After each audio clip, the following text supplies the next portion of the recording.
गिबियावनो बे बड'लेण्ड चेनेलआ जोंनि बे कल्याण आश्रमआव नुजाफैनानै जोंनि खौरांखौ लाफैनायनि थाखाय आं साबायखर होबाय। आरो बेनिफ्राय दिनैहाय जोंहा मोनसे अनुष्ठान जादों। बे अनुष्ठाना जाहैबाय माने जोंहा नैबे आर्चार कुमार ब्रह्म बे माने मोनसे डनेसन हिसाबै जोंनि कल्याण आश्रमनि स्टुडेन्टफोरनो अर्थात नैबे गसाइगाव सानजारां हस्टेल बयस हस्टेलावहाय नुजाफैनानै माबा खालामदों जे मोनसे डनेसन माबा खालामदों फरायसुलाफोरनो। बे डनेसन जाहैबाय माने खाता कलम ओमफ्राय फुटबल होफैदों। ओमफ्राय दा बेखौ होनानै बियो आरो मोनसे माने थिरांथा लाबावदोंदि जे बिनिफ्राय जुदि मोजां माबा जायोब्ला साथ्रफोर ओंखारोब्ला एडमिसन ओमफ्राय बिसोरनि फरायनायनि बागै माने जोथोन लागोन आरो एनकारेजमेन्टखौ होगोन। आरो बेनिफ्राय इयुनावहाय माने गथ'फोरनि थाखाय बे आश्रमनि गथ'फोरनि थाखाय माने लाइफखौ साइन खालामनो थाखाय माने थांखिखौ लाबाय। जिखुनु माने मोजां परिखा बेनिफ्राय UPSC एग्जामावहाय जुदि मोजां बे गथ'फ्रा जुदि फरायनायाव मोजां जायोब्ला बे फरायसुलाफोरनो माबा खालामनो थाखाय हेफाजाब होनो थाखाय नैबे आर्चार जायनाखि कुमार ब्रह्म बिथाङा बे माबाखौहाय फरायसुलाफोरखौहाय हेफाजाब होनो थाखाय बियो थिरांथा लादों। बियो खुब मोजांनि बाथ्रा। जों बेखौ कल्याण आश्रमनिफ्राय आं प्रेसिडेन्ट जानानै आं बिथांखौ आं साबायखर होनाय जाहैबाय, साबायखर होबाय। गतिके जोंनो बेबादिनो आरो जोंहा गोबां बेबादिनो माबा दंबावो माबा खालामग्राफोर सहाय होग्राफोर नुजाथिफैनानै जोंनि बे कल्याण आश्रमावहाय गथ'फोरखौ एनकारेजमेन्ट होनो हायोब्ला होफैयोब्ला बा बिसोरनि भबिसत दानायावहाय हेफाजाब होयोब्ला जों बहुद माने गोजोननाय मोनगोन। आं कल्याण आश्रमनि जानानै आं बे बाथ्राखौनो बुंनाय जाहैबाय। धन्यबाद, थेंक इउ। बेवहाय जोंहा मोनसे खोथा दङ। बे कल्याण आश्रमा जोंहा बेहायनो गोबाव 1995निफ्रायनो बे कल्याण आश्रमा गायसनजादों माने बयस हस्टेल हिसाबै।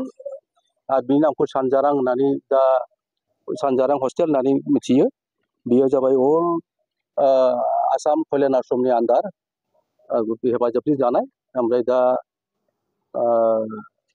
जोङो बिनि थाखाय जों बे आश्रमनि नामै खुनु जोङो सरकारनिफ्राय बिल्डिं ग्रेन्टखौ जों मोनाखै। जों दा खुब खस्थ'यै जों सोलिगासिनो दङ। जोंहा माने बाउन्डारि वालबो गैया आरो बिल्डिंआबो खुब माने कनजास्टेड। गतिके जोङो दा खुब इमिडियेट निड जोंनो खुब गोनां जादों। जोंनो बिल्डिं नांगौ। हस्टेल एकोमोडेसना जोंहा थोजोबा हिसाबै जों साथ्रफोरखौ लाजोबनो हाया। बेखायनो जोङो दा प्रब्लेम गोलैनानै दङ। जोंहा बिल्डिङा इमिडियेट जोंनो नांगौ। गतिके बिनि थाखाय आं सरकारनावहाय BTC सरकारनाव आं खावलायदों जे BTC सरकारा जुदि बेबायदि मोनसे ग्रेन्ट हरोब्ला बे आश्रमनि नामै हरोब्ला जोङो निस्सय जों बिल्डिंखौ लुफुंनो हागोन। ओमफ्राय बांसिन साथ्रफोरखौ जों बाहाय एडमिसनखौ लानो हागोन। ओमफ्राय एकोमोडेसनखौ जों होनो हागोन आं आसा खालामदों। सभी को नमस्कार। भैया ने पूछा कि आज मैंने गिफ्ट दिया ना, डोनेशन वगैरह दिया, तो भैया ने पूछा कैसा लगा, तो मेरे को अच्छा लगा। और मैं चाहता हूँ कि मेरे जैसा डोनेशन करे। मैं तो छोटा डोनेशन किया और मैं चाहता हूँ कि मेरी तरह और बड़ा बड़ा डोनेशन करो। जितना हो सके उतना डोनेशन करो। अगर बड़ा भी नहीं भी हो सकता है तो थोड़ा थोड़ा करके करो। थोड़ा थोड़ा करने से, अगर आप सभी लोग थोड़ा थोड़ा करने से बहुत ज़्यादा होगा। तो मैं आप सभी को रिक्वेस्ट करता हूँ कि जितना भी हॉस्टल कंस्ट्रक्शन अभी तक फुलफिल नहीं हुआ, जितना भी लो कंस्ट्रक्शन है, मतलब उन लोगों को थोड़ा हेल्प करो। और क्योंकि उन लोगों को अभी तक फुल्ली कंस्ट्रक्शन वगैरह फैसिलिटीज़ वगैरह नहीं मिला, तो मैं चाहता हूँ कि आप सभी को उन लोगों को फैसिलिटीज़ दो। मतलब जिन लोगों का हॉस्टल फैसिलिटीज़ बहुत ख़राब है, तो मैं चाहता हूँ कि उन लोगों को हेल्प दो।